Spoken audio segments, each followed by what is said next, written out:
High friends, cut work design ఏ విధంగా వేసుకోవాలని చెప్తాను చూడండి. ఇక్కడ నేను హ్యాండ్స్కి వేస్తున్నాను.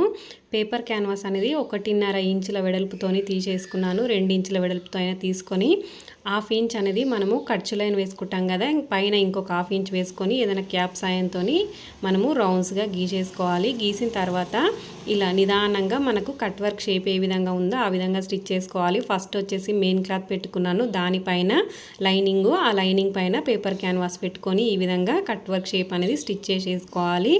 ఇలా మనం కరెక్ట్గా షేప్ ఏ విధంగా ఉందో ఆ విధంగా పాదాన్ని అడ్జస్ట్ చేసుకుంటూ ఇలా స్టిచ్ చేయాలి.